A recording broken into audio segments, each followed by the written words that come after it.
This is the web transmission service of the Royal Canadian Military Institute.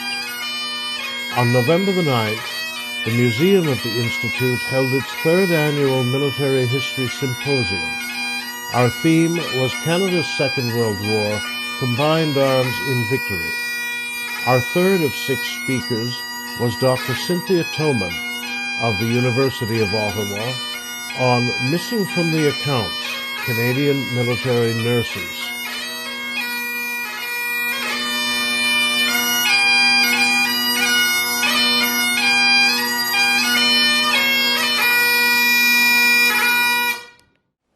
Please help me welcome to the podium Dr. Cynthia Toman.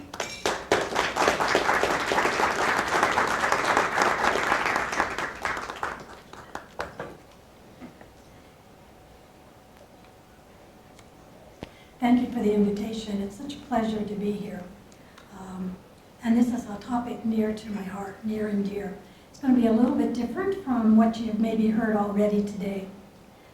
I'm going to take another approach and show you another part of the joint effort in war. You see, the care of sick and wounded soldiers has been a long-standing problem for the armed forces. Historian Roger Cooter noted that there was a shift in the public expectations at the end of the 19th century toward the idea of medical care as a right, as a social wage that the soldier earned in service for his country. But there were several ambiguous aspects to that, especially regarding who should give that care, and how to balance the needs between civilian and military needs for medical personnel, and how should military medical units be organized and administered.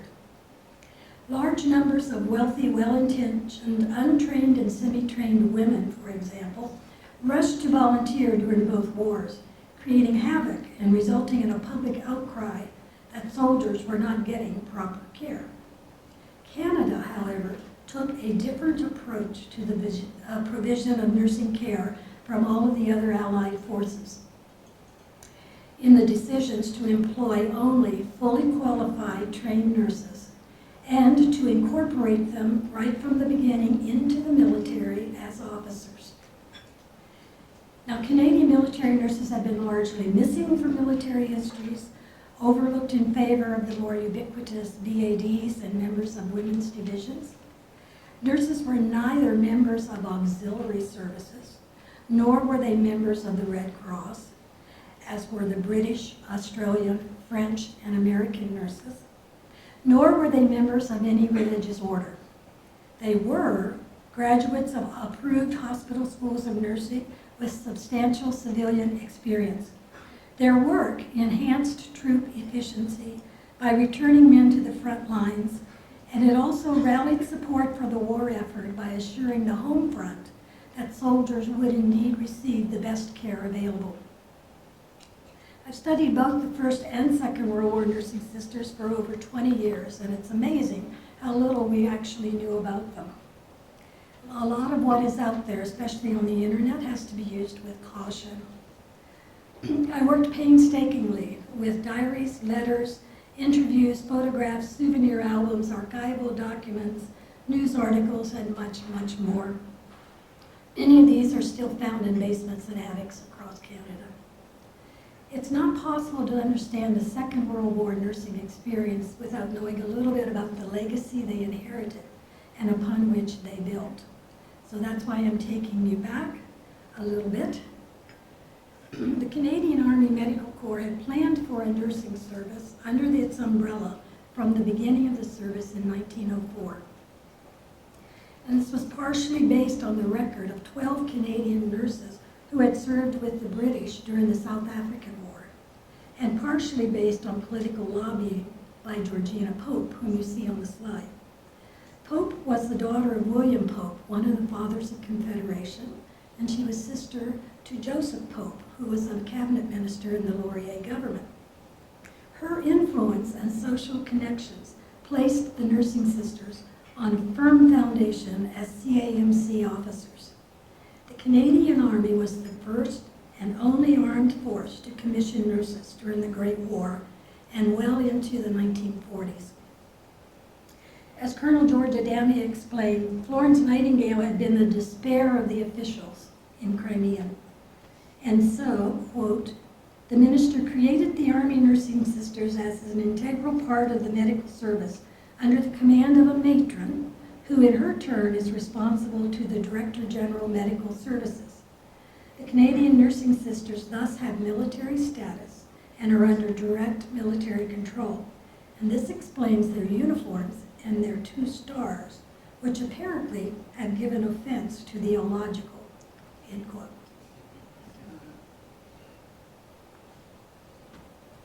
The number of nursing sisters vary according to the source you read and who was included or excluded. But my research is based on a complete set of their attestation papers and carefully adjusting for the redundancies and the errors that those papers hold. And my conclusion is that there were 2,845 CAMC nursing sisters. Their official rank and title was as Lieutenant Nursing Sister. It was relative rank, limited to authority over patients, other nursing sisters, and any assistants working within hospital units. But perhaps more importantly, it came with equal pay and perks to men in the same rank. This was unheard privileges for women at that time. They progressed through the ranks with the First World War Matron-in-Chief, Margaret MacDonald, becoming the first female major in the British Empire. And the Second World War Matron-in-Chief, Elizabeth Smellie, became the first full colonel.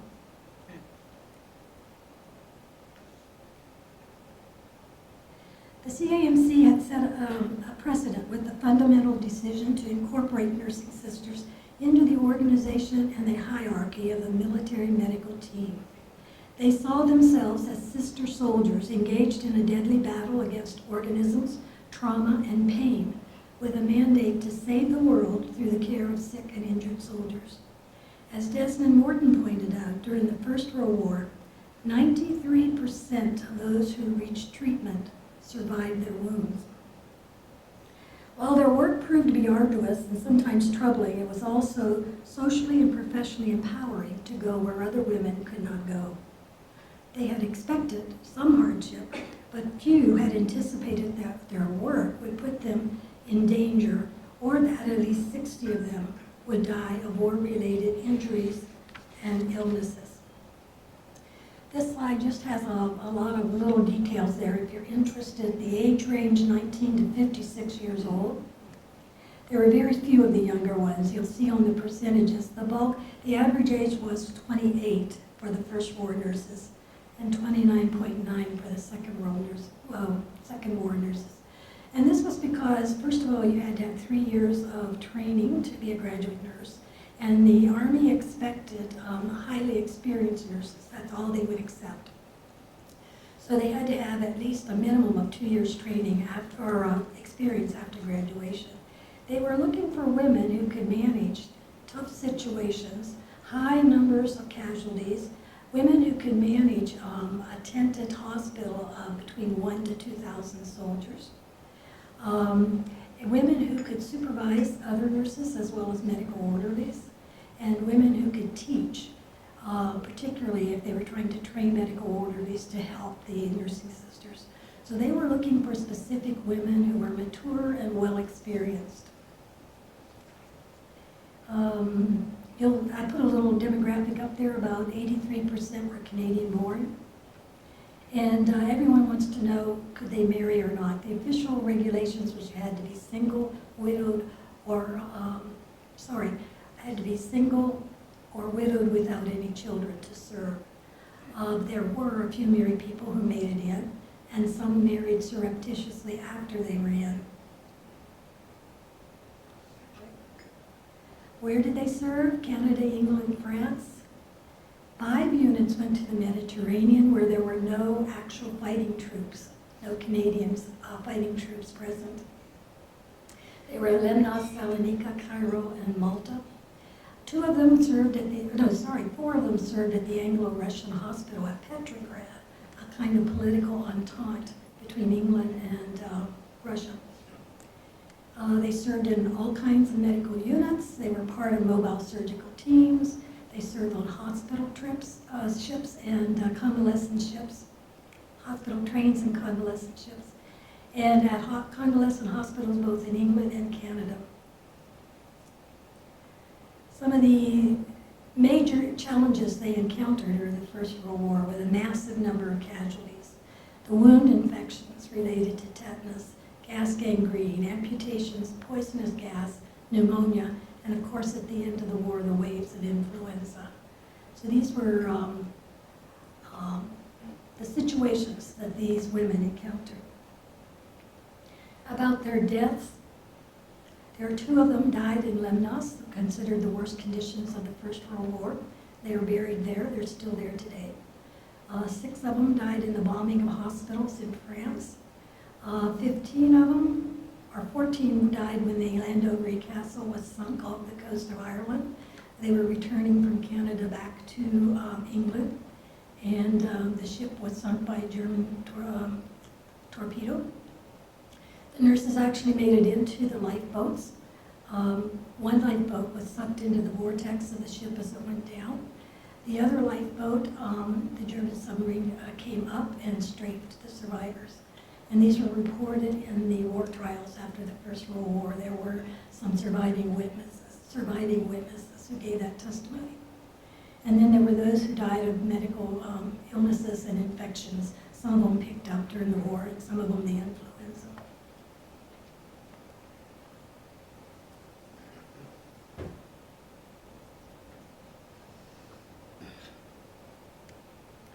Nursing sisters' accounts are full of references to the huge convoys of wounded that arrived and fell during the cover of darkness. This is just one example of the kind of integration and teamwork that went on within the CAMC units. In France, staggering numbers of casualties, often in the thousands, would be admitted in one night, only to be evacuated the following morning and the cycle repeated. It was a highly systematized assembly line procedure that left the staff exhausted mentally, emotionally, and physically. As Edith Hudson recalled, quote, "The in and outflow was so rapid after a battle that it was impossible to remember the names, and each man was simply called by the number of his bed." An anonymous letter writer described the arrival of a convoy this way, and I quote from her letter. "The night sisters hurry from room to room, making themselves acquainted with patients admitted since morning, doing the necessary dressings and carrying out whatever orders can be done ahead so that they will be free later when the train arrives. The day staff don rubber aprons and remain on duty to assist in receiving patients, getting ambulance beds prepared, sure tunnel radiators, and emergency dressings ready. All the day orderlies are called up to assist in undressing and bathing patients. All the other men of the unit assemble at the entrance to carry up the stretchers.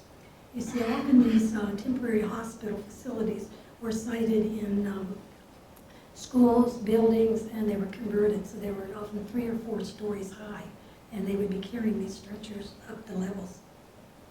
It is close upon midnight when the ambulances make their first journey from the station, and the unloading and passing before the admitting officer begins. It is a ghastly enough procession to which we have become accustomed. But the night's work was still not finished. The next task was to prepare patients for evacuation the next morning. And the account continues, quote, "This necessitates redressing all the wounds, perhaps 25 in an hour, and practically putting each article of clothing on the helpless patients. Breakfast has to be served. Then the next night, another convoy comes in, and it starts all over again." The nursing sisters proved their value over and over during the First World War. There were innumerable accounts of steadfastness, valor, and filling any gaps that were needed.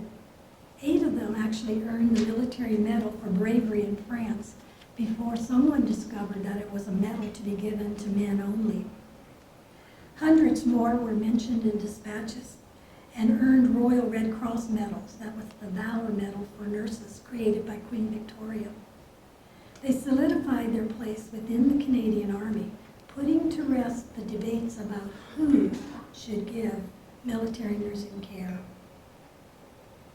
None of the Canadian forces ever used untrained women or volunteers. It was always fully trained, fully qualified nurses. The nursing sisters were also the first Canadian women to ever vote in a federal election, and that was a year before other women in Canada were enfranchised. Roberta McAdams, you see her poster on the right, was the first woman in the British Empire elected as a member of provincial parliament, and she was elected during the war. I love the caption on her poster. It says, tells the soldier, you will have 2 votes, give one to the man of your choice and give the other one to the sister. And she ran with that poster and was elected in Alberta. Although they made up only 1/2 of 1% of the Canadian Expeditionary Force, their significance in the medical care of soldiers outweighed their numbers.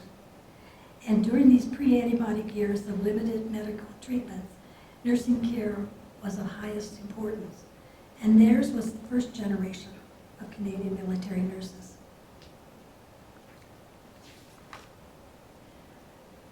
The Canadian Army Medical Corps became the Royal Canadian Army Medical Corps in 1919 and reverted to a pre-war establishment of 5 nurses. And this establishment varied during the interwar years between 12 and 15. A few hundred more civilian nurses joined the reserves to position themselves for any vacancies that might come up. Thus, when war was declared in 1939, there was a small corps of nursing sisters already ready to serve in the active forces, and 5 of the first war nursing sisters were among the first to enroll. Colonel C.P. Stacey pronounced Canada to be a very unmilitary community, but the number of volunteering nurses was so large that a moratorium on their enrollment was issued only 10 days later. Over the course of the war, thousands more put their names on a waiting list. This response sharply contrasted to the need to conscript men and to the situation in the United States, where there was a proposal before Congress to conscript nurses to meet their military needs in 1944.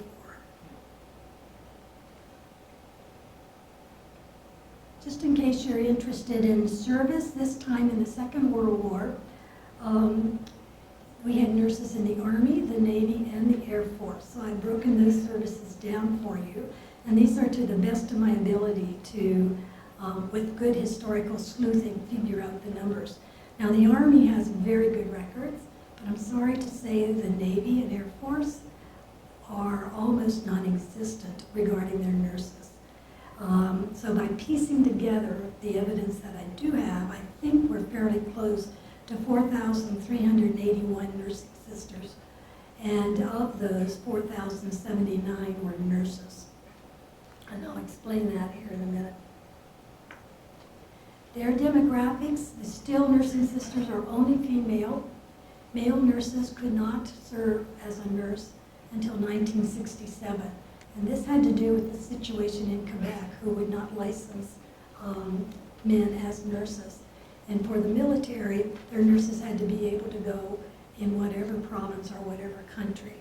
So they followed the lead of Quebec until 1967. The Canadian Nurses Association fought to get men recognized and to be commissioned within the armed forces. You'll see their age range there. 9% of them were over 35 years old. 2 of them were more than 50 when they enrolled. Again, they were to be single, widowed, or divorced without children. But after 1943, as they built up to D-Day and to the invasion of Italy, they changed that policy. And they could marry after enlistment. But as soon as there was any hint of pregnancy, they had to go back to either England or Canada. They weren't allowed to be in active theaters at that point. During the Second War, they served with the Army, Air Force, and Navy. They also served with the South African Military Nursing Service. And there were 302 Canadian nurses who could be, you remember I said there was a long waiting list? I think it was almost 8,000 names on it at one point. So at least 302 decided to serve with South Africa instead. And they went through the Canadian Army just to fill out the paperwork. And then they were picked up by the South African force So I didn't really include them as Canadian military nurses. They really served with South Africa. They served Canada, Newfoundland, Scotland, England, Europe, the Mediterranean, South Africa, the United States, and in Hong Kong. And even with the Army of Occupation after the war.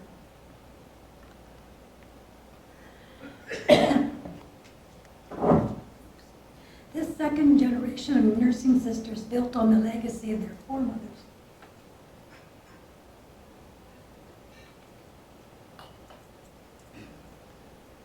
I apologize, I'm catching a bit of a cold here, and it's settling in my throat. They were still the only women serving in the Canadian forces until the women's divisions were formed in the early 1940s.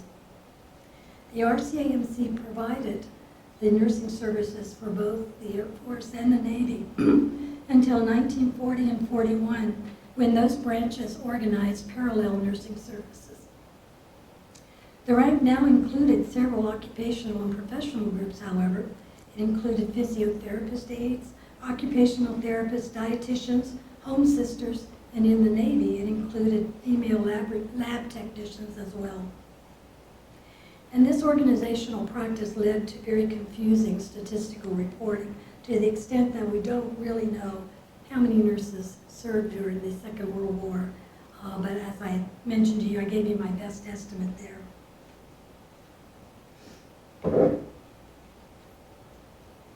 The military, let's see, going back here. In addition to general military hospitals, specialty hospitals, and casualty clearing stations, these nurses also staffed advanced surgical units, field dressing stations, and field surgical units, moving care ever forward toward the front lines.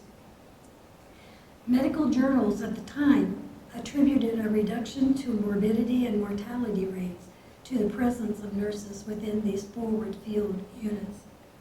The military was ambivalent about posting them so far forward and tried to replace them with medical orderlies who had been trained in specific skills. But the experience soon showed that it was nurses who made the substantial difference in outcomes for the soldiers, and medical orderlies simply could not get the same results. Medical officer T.S. Wilson quantified the value of a nurse this way, quote, "Of special importance in a surgical center are the attached nursing sisters, whose services are often worth 5 to 10 bottles of blood or plasma in the eventual outcome of the case." So he quantified them. And this need for nursing skills created expanding occupational space for women in the military.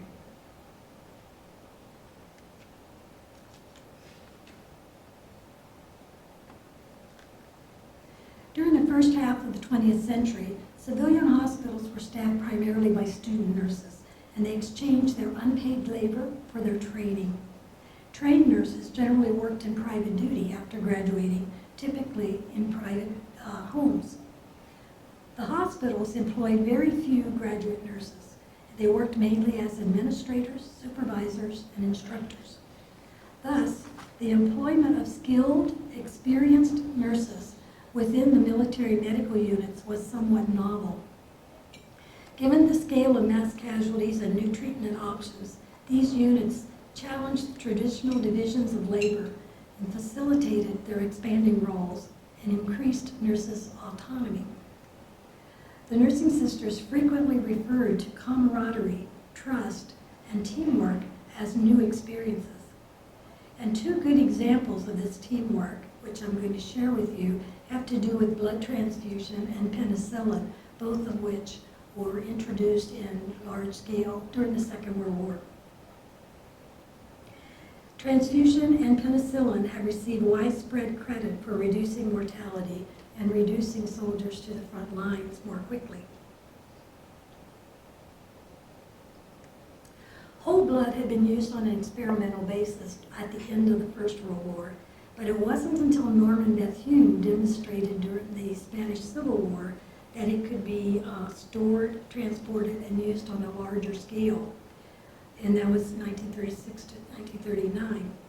And that's when transfusions became more widely available, but it was still primarily being used in the military overseas during the Second War. During the 1940s, Charles Best and Connaught Laboratories here in Toronto were involved in extensive research on the use and production of dried plasma for use overseas. Two decisions resulted. One, that they would only use type O whole blood transfusions, eliminating many of the yet unsolved compatibility issues at that time. So they were only going to use whole blood from the type O. The other decision was to produce dried plasma from pooled donations in specific proportions that mimicked the blood types in the population.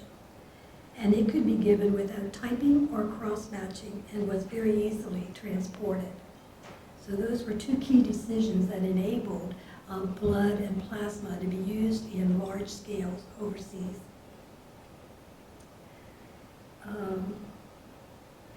With increased troop mobility and the rise in casualties, it became clear that surgical care had to move forward to reduce the death from shock and infections. So they formed small mobile field transfusion units to deliver blood and plasma to regimental aid posts, advanced surgical centers, field dressing stations, and casualty clearing stations. Lily Clegg served with number 2 CCS. As she said, during a big battle, the nurses just went from one patient to another. We finally had to give blood transfusions because we didn't even see the surgeons at that point. So we had to learn right then and there how to put them up and handle them and change our own intravenous's. And Teresa Wolseley described her resuscitation unit as a small area next to the operating room where, quote, it drips with blood and bottles and tubes. While blood transfusion had recognized value in treating shock due to blood loss, plasma now gained recognition for its osmotic properties, that it could reverse shock for burn patients. 2 Canadian units were designated especially for the treatment of burns: the RCMI wards at number 1 Neurological and Plastic Surgery Hospital at Basingstoke, and the RCAF Canadian Wing at East Greenstead. At Basingstoke, Joan Doré recalled that, quote, most of our patients received intravenous injections of 4 times concentrated plasma to counteract the colossal loss of body fluid through their burns. This dried, life-saving plasma came in bottles to which we added 100 cc's of fluid instead of the usual 400 cc's. And then, because the bottle had to be shaken vigorously for some time to dissolve the plasma, it was not uncommon to see a nurse shaking the bottle with one hand and carrying out another procedure with the other hand. I like this picture here. This is actually a nurse in France with a blood transfusion on the left. And on the right, that's a medical orderly. I think he's probably shaving that patient. But what I liked about it was how they improvised a stand to hang the blood. They used a tree and branches there, anything you could find.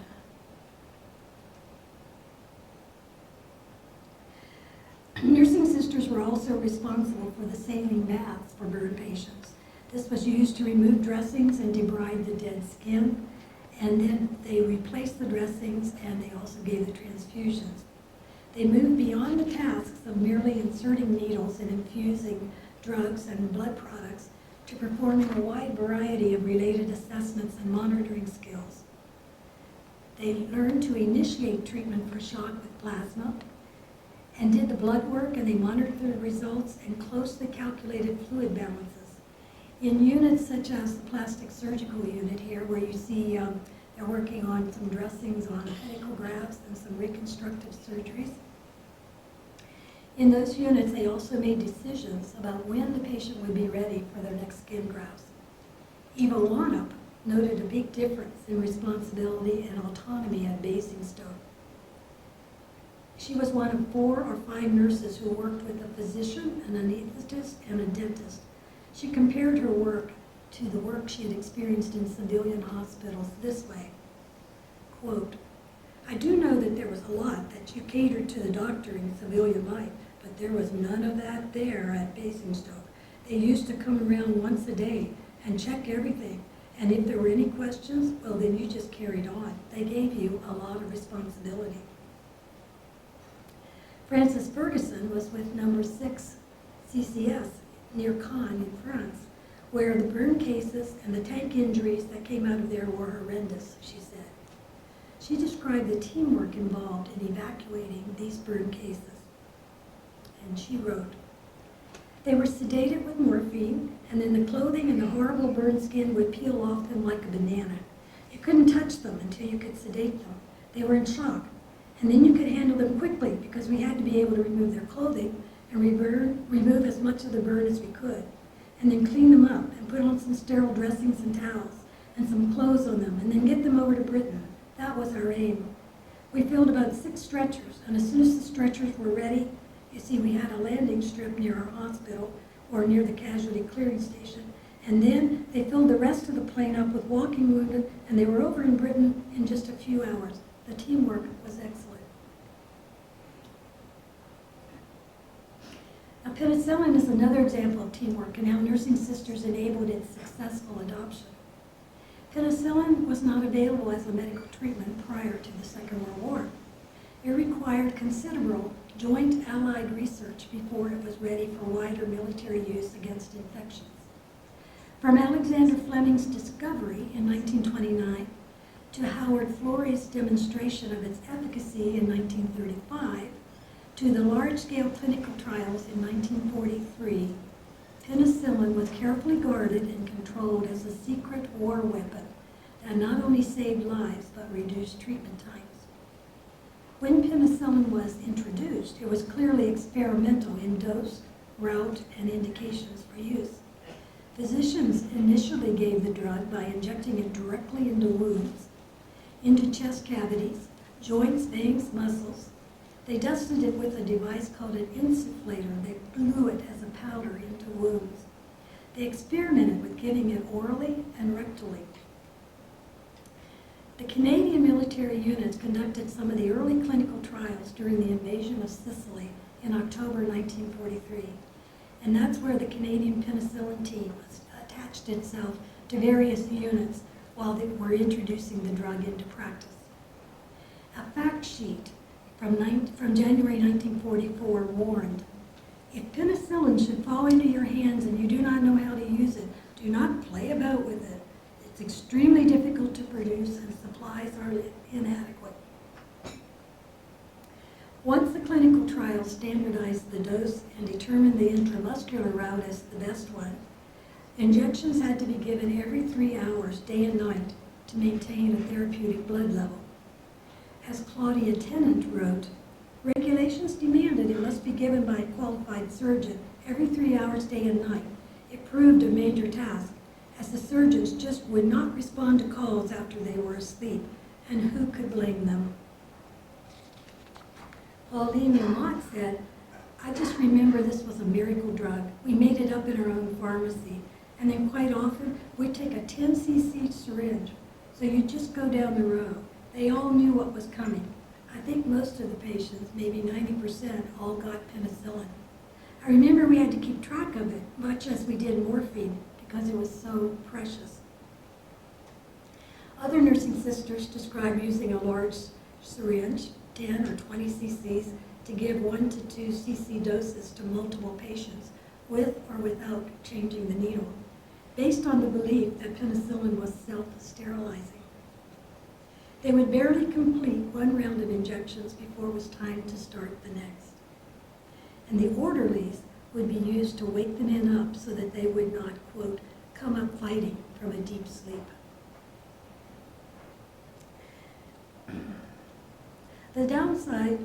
Some of the downsides on this in the Second World War. The second generation of nursing sisters was aware, based on the experience of the first war nurses, that danger could accompany military service. Given only 1 nursing sister, however, died as a result of direct enemy action. And this was Navy nursing sister Agnes Wilkie. She was returning to St. John's, Newfoundland from leave, and was on the ferry, the SS Caribou, when it was sunk in the harbor. Wilkie and nursing sister Margaret Brooke hung on to a capsized lifeboat for over 2 hours. in the cold, rough waters of the Atlantic before Wilkie lost consciousness and let go. At least 12 other nurses and an occupational therapist died on active duty due to accidents and disease. One poignant death involved an operating nurse who contracted septicemia from an infected thumb, likely from treating infected wounds. She was treated with sulfathiazole and blood transfusion, while unsuccessful attempts were made to get some penicillin for her, but it was too late. It was the early days of testing and there wasn't enough. 19 nurses from No. 4 Canadian General Hospital had to be rescued when their ship, the Santa Elena, was torpedoed in the Mediterranean en route to Sicily in 1943. And during an air raid at Catania in Sicily, friendly fire disrupted supper for the nursing sisters of No. 5 Canadian General. Their mess, which was on the top floor of a sanitarium serving as temporary hospital facilities, was located just below the Allied batteries.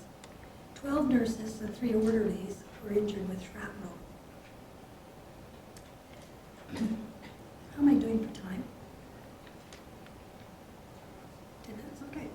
When the Japanese army overran Hong Kong in December of 41, RCMI nursing sister KateChristie and May Waters became the first Canadian women prisoners of war, held by the Japanese army for 22 months.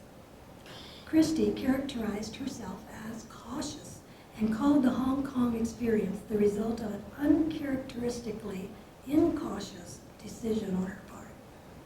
She was posted to Chorley Park in Toronto when she made an impromptu decision in October 1941, later expressing a sense of betrayal regarding the circumstances.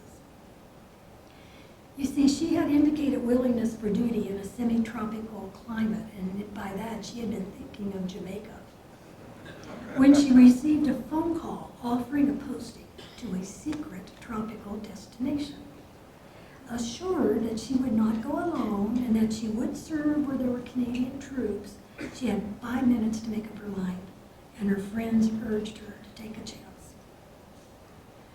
Christie received orders to travel by train to Vancouver and under no conditions to talk to anyone about the assignment. As she recalled, "My heart just dropped when they said Vancouver. I thought, you don't go to England or Jamaica by way of Vancouver. But I had said I would go, and it was too late then to change my mind." At Winnipeg, another nursing sister joined her, and despite military secret orders, she and May Waters soon figured out they were on the same assignment. It was only after sailing from Vancouver on a troop ship that they learned they were headed to Hong Kong. And 3 weeks after their arrival, while caring for malaria patients at the British-operated Bowen Road Military Hospital, patients and staff came under fire during the same series of events in which Pearl Harbor was bombed in December of 41. From her accounts, it's clear many bombs were dropped, much blood spilled, and atrocities committed over the 18 days prior to the surrender of the hospital on Boxing Day, when it became prisoner of war Camp A.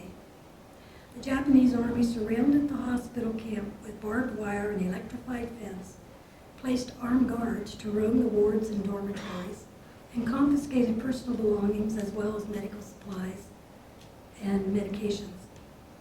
Christie and Waters remained there for 8 months, and they were transferred to a civilian camp, Stanley Camp, for the rest of their internment.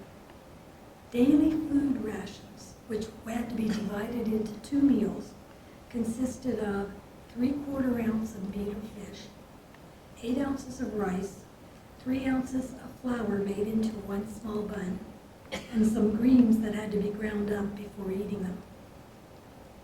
They were reported as missing, presumed dead, and that's all their family knew during this time. Their accounts detail hardship, intimidation, and forced attendance at tortures and executions. The Canadian government was finally able to repatriate them as a part of a Japanese-American civilian exchange in the fall of 1943. Now, Kay had lost considerable weight and her vision was destroyed just about by lack of vitamins, and she was never the same the rest of her life. But she spent the rest of her life working on behalf of veterans, and went to bat for them. She'd go to court with them and testify to the conditions under which they had served in Hong Kong in order for them to get benefits. And I'm so pleased that you have her uniform downstairs and that you have some of her other features here.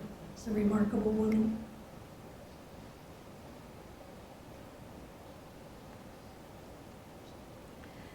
To summarize, the experience of the Canadian nursing sisters from both world wars illustrate ways in which they capitalized on their professional skills and on military opportunities during the two world wars to solidify their places within the armed forces. The nursing sisters demonstrated their value repeatedly, settling the issue of who would provide care. Only trained graduates of accredited nursing programs with established experience. Their successful incorporation into the military organizational structure as officers settled the issue of how nursing services would be provided for the future. And coordination between civilian training schools and the military proved both efficient for their training and efficacious in balancing the need of both sectors. I just give you a little graph here that is kind of interesting. It shows how there were just the 2 nurses in 1989, and in the first war we get an increase. It drops back to 5 nurses in the interwar years, and then we have the big Second World War group. And then after the war, you'll see again it drops off. There were never more than about 400 military nurses since the Second World War at any one time. Quota of 80 nurses across the Army, Air Force, and Navy after the war. They served with NATO forces in France and Germany. They served on the DEW line across northern Canada. They served in the Korean War as part of the Allied forces. And in 1967, the title nursing sister was changed to nursing officer, as men were now permitted to serve as nurses. Thank you.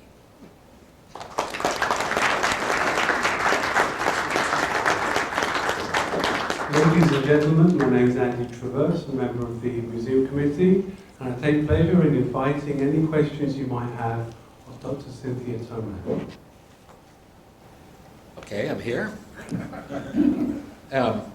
Your talk and a glance at the index of your book indicate that in the First War in those hospitals, morphine was pretty common stuff.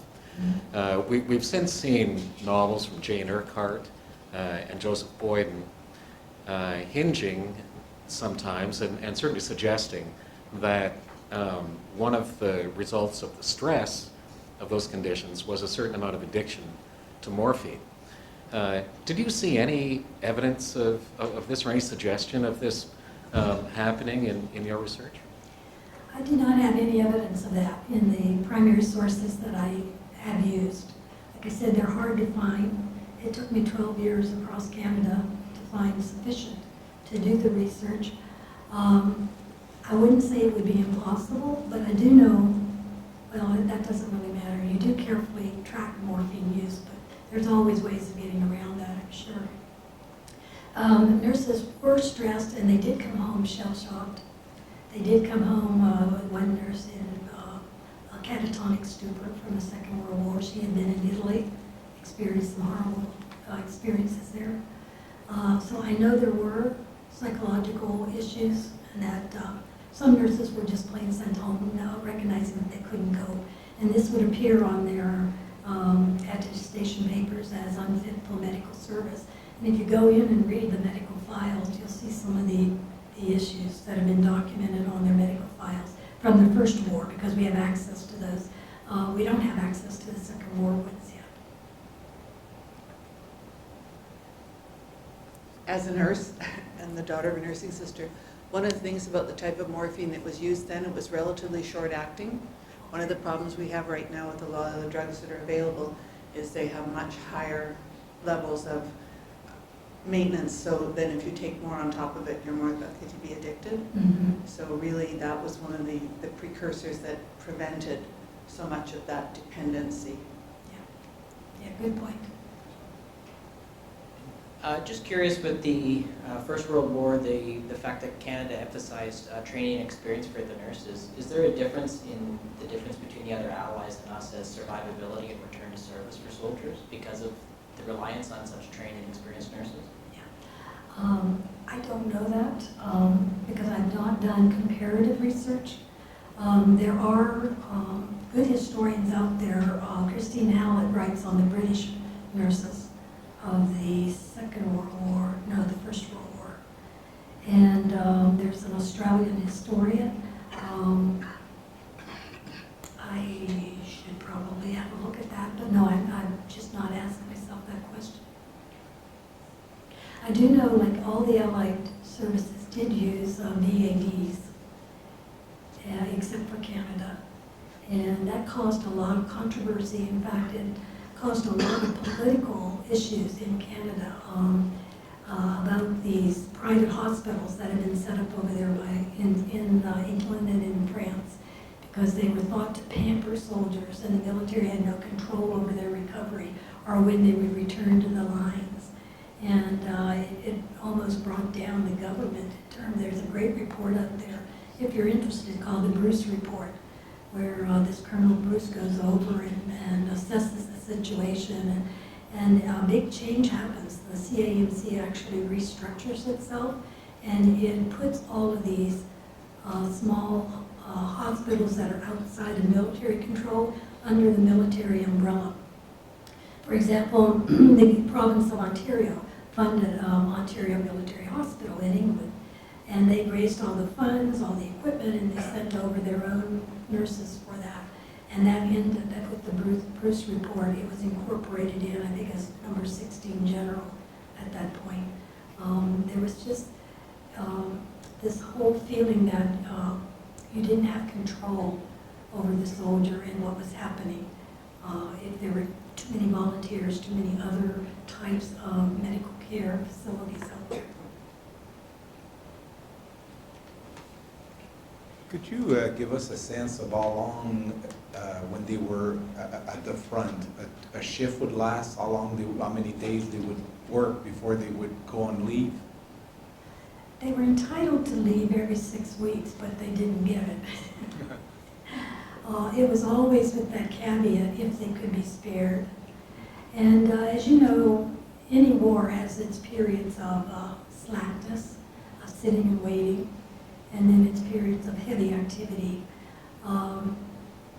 The nurses, when they got leave, liked to go to England, to Scotland. A lot of them had British roots, and they'd go look up long lost relatives, and they'll write in their diaries of these fantastic trips to Loch Ness and all of these places they visited there. But a lot of them wrote in their diaries and letters complaining that they could not get leave. Their shifts were probably 12 hours, day nurse and night nurse. But in a big push, they didn't leave. They stayed, as with these convoys that I described for the First War. You stayed until the thousands of soldiers were settled in beds and given pain relief, and then you start getting ready for the morning evacuation. Thank you. I don't have a question, but I have a comment. You mentioned KateChristie, and I'm wondering if everyone in the room here is aware of the fact that we do have a KateChristie exhibit, which is down on the first floor, just off the lobby. And also, in terms of KateChristie and what she's famous for, she is one of the first female members of the Royal Canadian Military Institute. At one point, it was only males. And she was the first female member of the board of directors at the Royal Canadian Military Institute. So many firsts for Kate. I think you had the only picture of her that I've seen too, as well, in uniform. Yeah, it's a lovely exhibit. I was so pleased when I came in to see that downstairs. On behalf of the RCMI, Dr. Toman, thank you very much.